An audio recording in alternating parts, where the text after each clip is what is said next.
with this tutorial, we're going to have a look at doing some advanced things with Adobe LiveCycle Designer.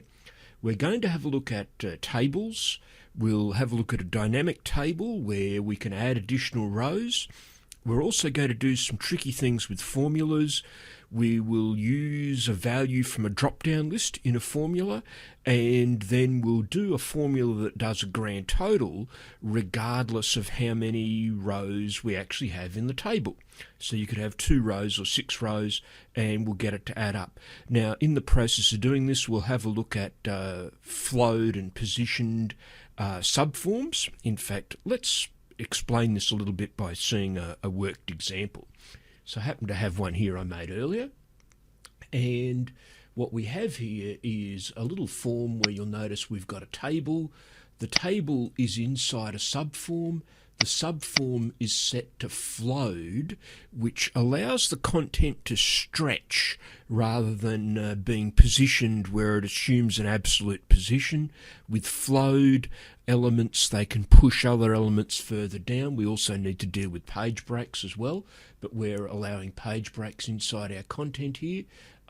We also have some buttons with a little bit of scripting going on, and we'll have a look at the scripting as we go through. We're going to use the action builder, so we're going to get LiveCycle Designer through the action builder tool to actually write the script for us. So it's going to happen. Let's have a little bit of a demo. If I go to the preview view and I might order 2 of something, and I can pick an item, you'll notice it's worked out the basic price. I can add the row, and I'll have 3 of these, and I'll get that one. You'll notice a different price happening there. I could continue adding more rows, and if I had more items, of course, this would make a bit more sense. So you'll notice it's doing the maths for me and working out the grand total, and that's just kept moving down the page, and if we had other content below, it would continue to move down. So that's our positioning versus flowed, and also our formulas with drop-down lists and our grand totals and our buttons for adding rows. You can actually go a bit further than this. You can actually have a button for removing a row as well. In fact, what you'll often see is rather than add row, people have a button with a plus sign and the remove button has a minus sign on it, and that works perfectly well as well. So that's our plan for this tutorial.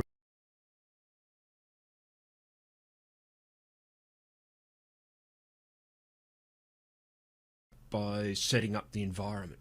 So I've got a blank form. I've got at the moment an untitled subform, and I'm going to add another subform. So I can just right click over in the hierarchy panel, and I'm going to insert a subform. Now in this subform I have some text that I want to put in here, because typically you want some explanatory text at the top of your form. So I'm going to grab some text, or rather a text field, from the object library, and I have some text in the clipboard that I'm just going to paste in there. Now you'll notice I've got a little warning here that text has overflowed, so I'm just going to select my subform and stretch that out a little bit so that the subform is going to be bigger, and then I will select the text object. You'll notice you can select the object on the actual page in the design view, but I just find if you've got a lot going on in the form, it's a good practice to use the hierarchy panel. Then you can be sure you've got the right object selected. So now that I've resized that, and I can probably make it a little bit shorter. Now, what I'll also do here is, again, a bit of good practice, is we can rename some of these objects. So let's call this main form. I'm not sure what beeped at me just then, folks. I've clearly upset something. And for my text, I'll rename this.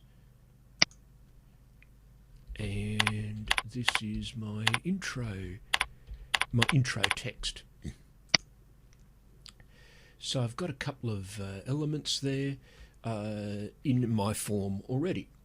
Now, what I want to do from here is insert a table, but before we do this, I've selected what's now the main form subform. Got that selected. I'm going to change it from positioned to flowed, and we'll get some warnings. The warning, just in case you're wondering, is we need to address the page breaks. Okay, so whether we want this object to break or not to break.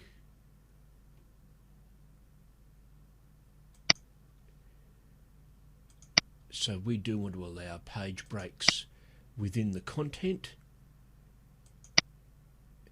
And I'm also going up to the parent form.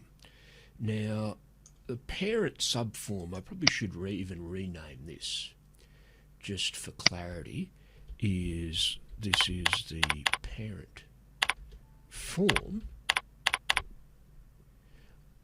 I know why it's binging. You can't use spaces in your object names. That's why it's binging at me. So, what we've got here is our parent form, which is allowing breaks but within our content. We've got a subform which is allowing breaks, so the hierarchy, we have to have this happening all the way through. And so what we're going to do now is we've got our subform selected. I want to actually insert a table here. So let's go to insert a table. Now I'm going to use the assistant because I want this to be a dynamic table. Okay, so it's going to have rows varying on the data. I'm going to get 1, 2, 3, 4 columns. So I want 4 columns, then next. Yes, there is a header row, and I want the header row to repeat so that if the form extends across a page, the headings repeat on the second page of the form. No footer row for this one, but you could have a footer row, but we won't. And I'm not going to worry about sections. For a more involved form, I could definitely have some sections here, but we won't complicate things today. However, what we will do that is a nice touch, a little bit of alternate row shading. So basically, I'm going to have white then yellow. Makes it a little bit easier for people to read. And finish, and then we're in business. So we've now got our header row, our main row of the form, and ultimately row 1 is the row that's going to be repeated.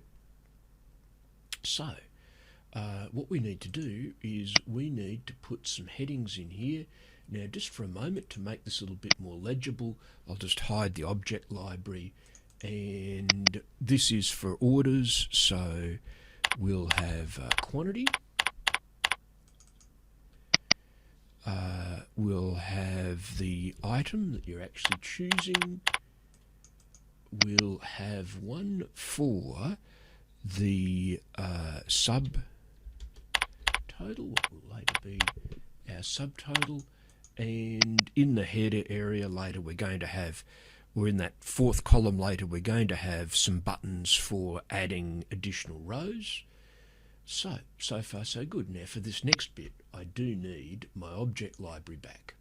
So I'm going to go to the window menu and go to the object library, and now we're ready to start adding some fields into our row that will ultimately get repeated when we want to add more rows. So let's pause for a moment.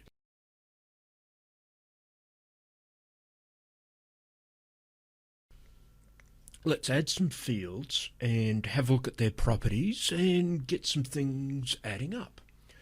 So I've got the space or the cell selected that I want to put my first field in, and we've got various sorts of fields here, decimals, numeric. Now numeric is what I'm actually after here because we want to store a quantity. So let's drag and drop that, into that particular cell. So you can see we've dropped that in there. We've now got some properties here. So what we're going to do is let's go to the value area. It's going to be user entered. It's optional because they might add an extra row that they don't really want. You could, however, make this required. It's your choice. We need to give this a name, so I'm going to call it quantity.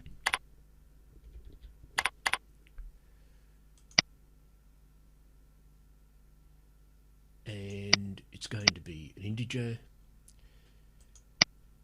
Now, also back here in the cell settings, we've got some patterns as to how we want this. For example, if I go to the edit patterns, what do I want to do as far as controlling how people enter this in? And you'll notice we've got all sorts of validation patterns, or all sorts of patterns here. I'm going to go for a numeric pattern. We can also choose whether we want to allow zeros. Now, given this is for an order form, 0 is not really a valid quantity. So that's our pattern in there. And we're ready to go. So that's our first field that we've added. Also, I could go to the accessibility. Actually, we should go to the accessibility, and we need to put some text in here.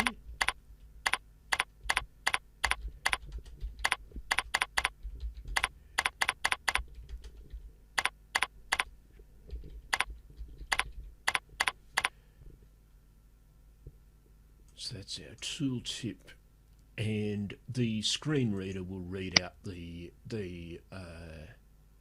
tooltip. So you could have a custom message if you wished.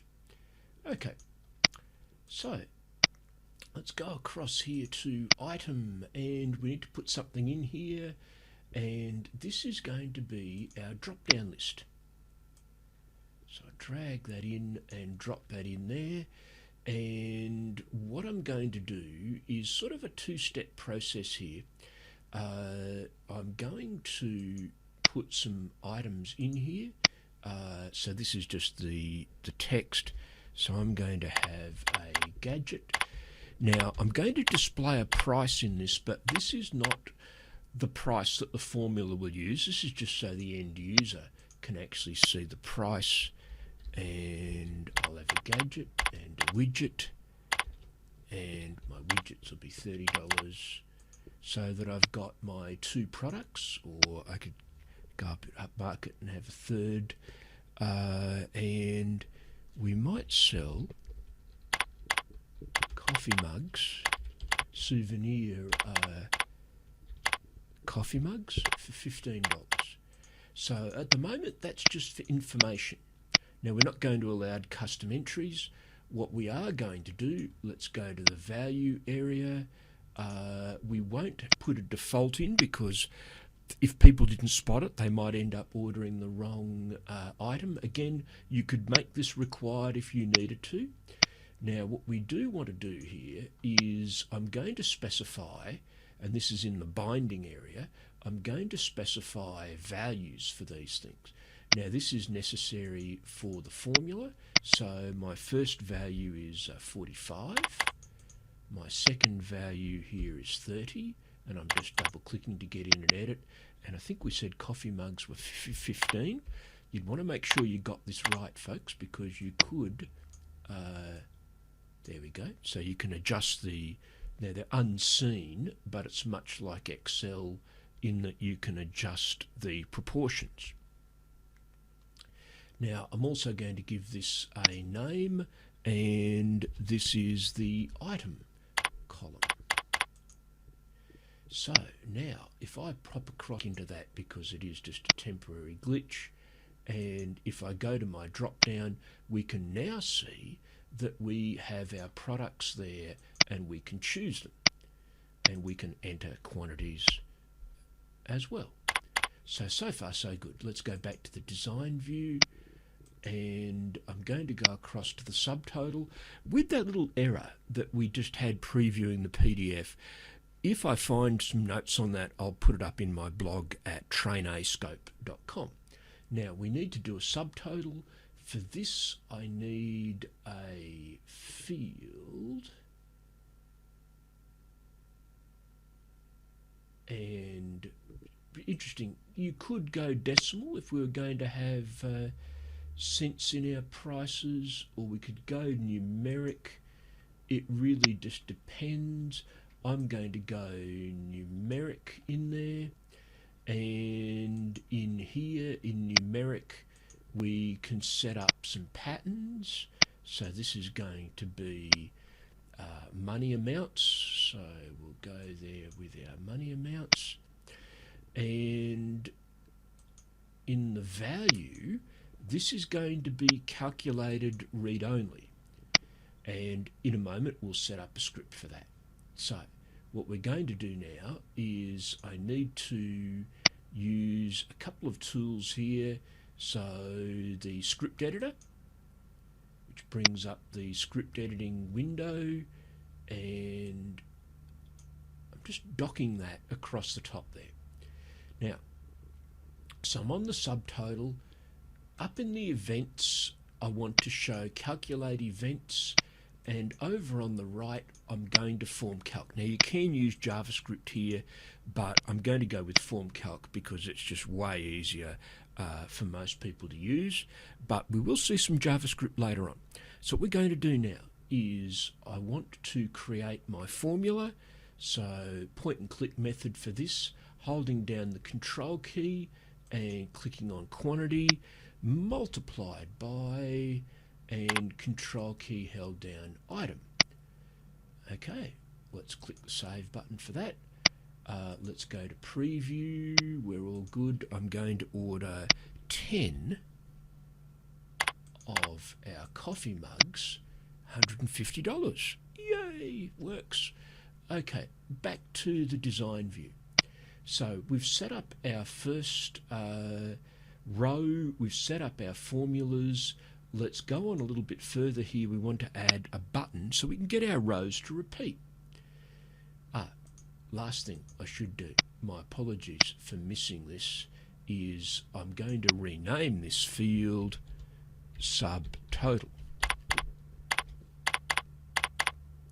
You'll notice it's clever enough to update the script. And for those of you who do Captivate classes with me, that's why you have a script, is so you don't miss stuff like that. But focus, getting back into it, we need to have a button, and I'm looking for the button tool, and there's our basic button tool, and I'm going to bring that down and drop that in here, and the caption on my button will say add row. But you could be putting a plus sign there instead of add row, and a minus sign for the one that does the removing. Now, got my button selected. What we're going to do now is we're going to use the action builder. You could write script with this, but we'll use the action builder, which is up in the tools menu, action builder. We don't have any existing actions, so we're going to make a new one. So what we're going to do, I've just clicked the new action button, and I'm going to say when object, and it's when my button is clicked. So when button 1 is clicked, I want a result, and we're going to add a new instance of what? And our new instance is of row 1. And now you could do the reverse. You could say when the button is clicked and there's a remove instance that you could have. In fact, you could have several actions here.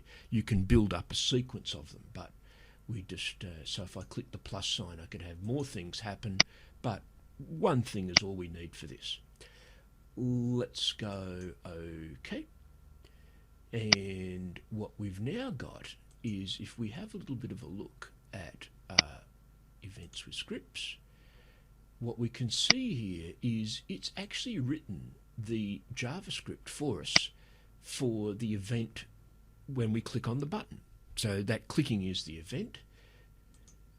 design, preview, we're away. So if I add a row, I can add multiple rows if I want to order 3 things. So I'm going to order 2 gadgets. I'm going to order 3 widgets and 4 coffee mugs. There we go, looking good. Now I'm going to let you figure out how you do a remove button. The basic trick is extra row in the table when you first set it up, so we'd need 5 instead of 4 in this case, and you could have a button that said remove row, or you could just go with the minus sign. What you put on the button probably depends on the skill levels of your intended audience for the form. Okay, back in a moment and we'll get some grand totals here, because really people need to know how much they've spent, so they want a grand total.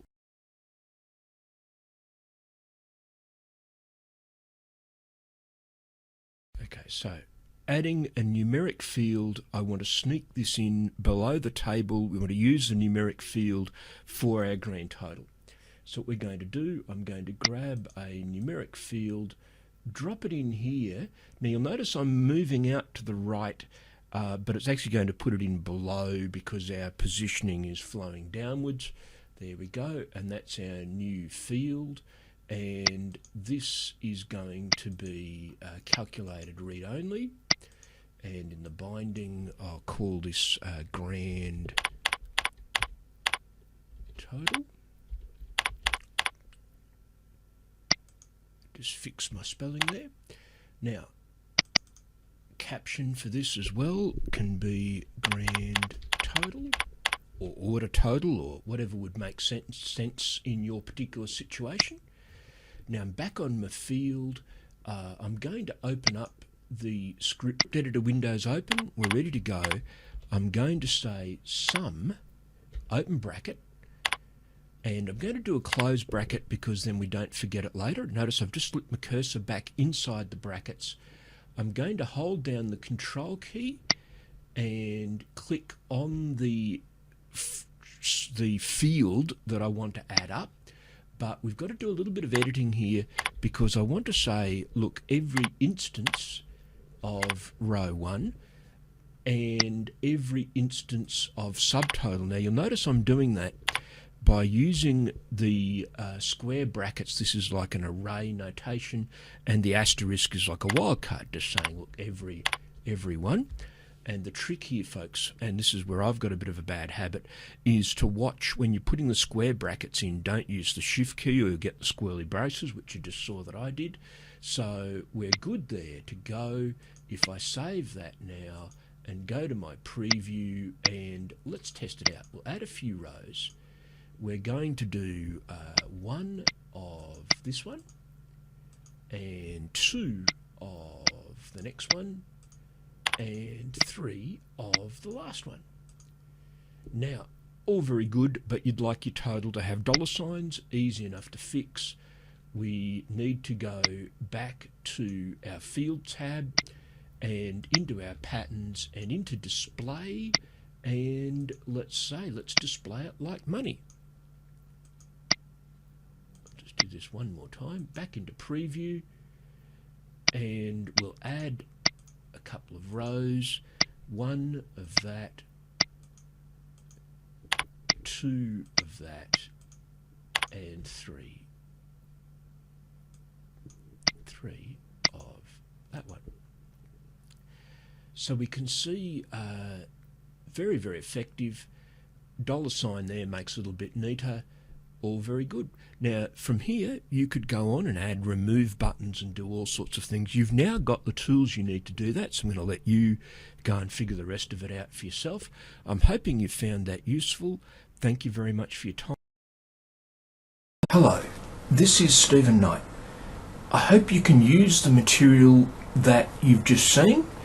I hope that we can help you solve a problem through it, or that you are able to do something new that you haven't been able to do before. So where to from here?